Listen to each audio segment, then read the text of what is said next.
definisi, proposisi, dan fallacy atau kesalahan berpikir. Dalam kehidupan sehari-hari dan di setiap kita berbincang atau berdiskusi, seringkali kita mendengar kata-kata baru yang kita tidak ketahui artinya. Atau ketika kita membaca buku dan kita menemukan kata-kata yang tidak kita ketahui maksudnya. Lalu, ketika kita belum mengetahui kata-kata itu, biasanya akan timbul sebuah pertanyaan. Apa sih arti kata-kata itu? Apa sih definisinya? Tentu perlu kita ketahui terlebih dulu, definisi itu apa? Definisi adalah untuk menerangkan atau menjelaskan arti dari sebuah pengertian yang didefinisikan. Fungsi definisi ini membuat pengertian untuk menjadi lebih singkat, padat, jelas, dan tidak kabur atau sulit lagi dimengerti. Untuk dapat bisa membuat definisi dari sifat abstrak akan lebih sulit dibandingkan dengan apa yang sudah dijelaskan sebelumnya. Karena kita tidak bisa menunjukkan bagaimana wujudnya, walaupun kita sudah diberikan contoh-contohnya. Tujuan utama definisi sendiri adalah untuk menentukan batas dalam suatu pengertian dengan tepat, jelas, dan singkat. Sebuah kalimat pernyataan yang akan bermakna definisi harus terdiri dari dua bagian, yaitu definindum dan definiens. Definindum adalah kata atau kelompok kata yang didefinisikan. Sementara itu, definiens adalah kata atau susunan kata yang mendefinisikan. Dua bagian tersebut, definindum dan definiens, harus ada dalam sebuah kalimat yang menjelaskan sebuah makna atau arti. Jika tidak, maka kalimat tersebut bukan sebuah kalimat definisi.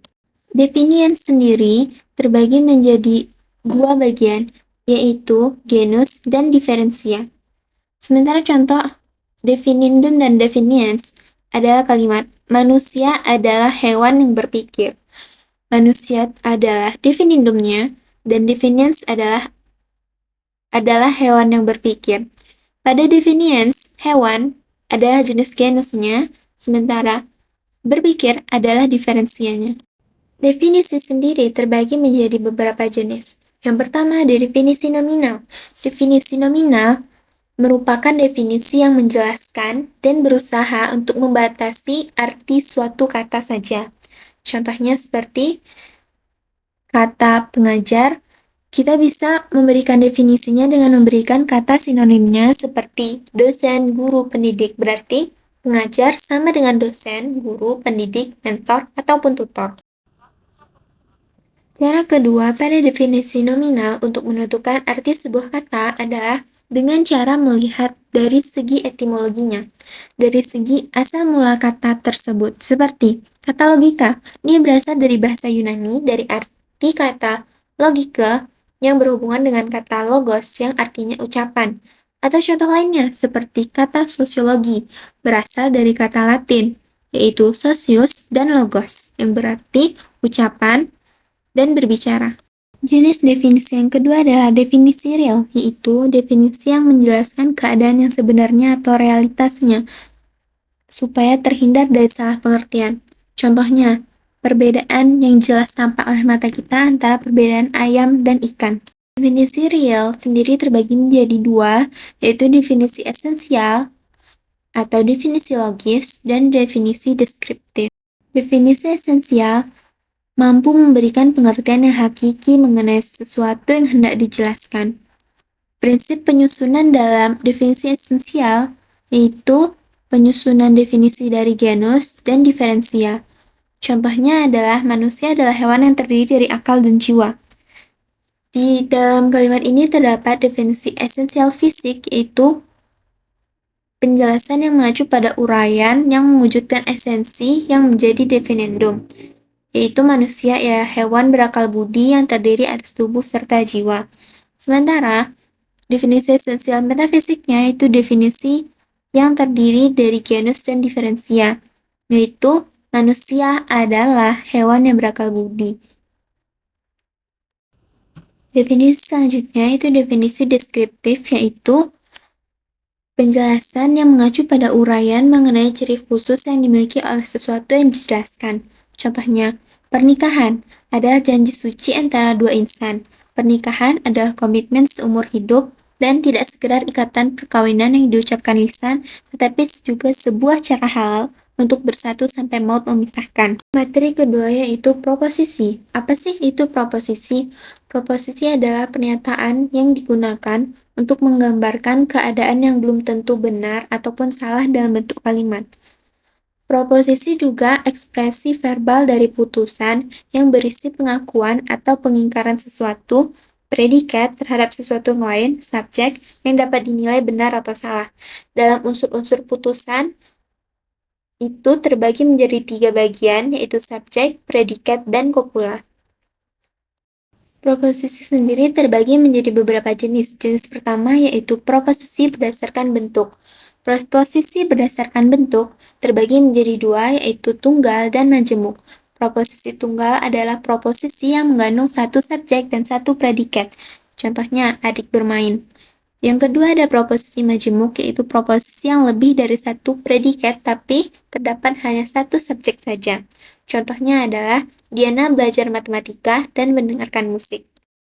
Jenis proposisi kedua yaitu proposisi berdasarkan hubungan subjek-predikat. Hubungan subjek-predikat ini terbagi menjadi 3 lagi, yaitu menjadi kategorik, hipotetik, dan disjektif. Yang pertama ada proposisi kategorik, yaitu proposisi yang subjek dan predikatnya tidak perlu syarat apapun. Contohnya, semua makhluk hidup membutuhkan makanan. Yang kedua ada hipotetik, yaitu hubungan antara subjek dan predikatnya membutuhkan syarat tertentu. Seperti, jika hari mendung, maka akan turun hujan. Yang ketiga ada disjektif, yaitu proposisi yang predikatnya mempunyai pilihan di mana satu predikatnya yang benar. Contohnya, dia tidak jadi datang karena sibuk atau malas. Yang ketiga ada proposisi umum atau universal. Proposisi ini menempatkan di mana predikat sebagai pendukung atau mengingkari semua subjek. Contohnya, semua mahasiswa harus mengerjakan tugas dari dosen. Proposisi yang keempat yaitu proposisi partikular, yaitu proposisi di mana pernyataan khusus mengiyakan sebagian subjek yang merupakan bagian dari predikat. Misalnya, sebagian murid SD adalah anak orang kaya. Yaitu fallacy, yaitu kesalahan dalam berpikir atau kekeliruan dalam berpikir. Kekeliruan dalam berpikir ini adalah tipe argumentasi yang terlihat benar, namun sebenarnya mengandung kesalahan dalam penalarannya. Bagaimana kekeliruan berpikir bisa ada? Bisa ada karena saat kita berinteraksi dengan seorang atau kita berdebat, kita terkadang tidak bisa mengontrol emosi sehingga kita terjerumus ke dalam logika fallacy. Contoh kekeliruan yang pertama yaitu kekeliruan equivokal. Itu kekeliruan yang terjadi karena adanya arti yang sama dari satu kata dengan makna yang lebih dari satu. Ketika kita salah mengartikan kata yang satu dengan maksud makna yang lain, disitulah kekeliruan bisa terjadi dan mengacaukan cara bernalar kita. Contohnya, kata bisa. Bisa ini berarti bisa racun ular atau kita sanggup, kita bisa gitu. Yang kedua ada kekeliruan aksen, yaitu ketika kita salah mengucapkan kata atau penekatan sehingga menimbulkan pengertian yang berbeda dan menyebabkan kekeliruan dalam berpikir. Contohnya, matahari mau dua dan mata harimau dua. Dua kalimat ini memiliki huruf yang sama tetapi berbeda penekanan sehingga memiliki pengertian yang berbeda. Itulah beberapa contoh jenis kekeliruan dalam berpikir dan materi tentang definisi, proposisi, dan legal fluency. Sekian video kali ini, saya Naura Zakia dengan NIM 2310861024 dari jurusan Ilmu Komunikasi kelas C. See you in the next video. Assalamualaikum warahmatullahi wabarakatuh.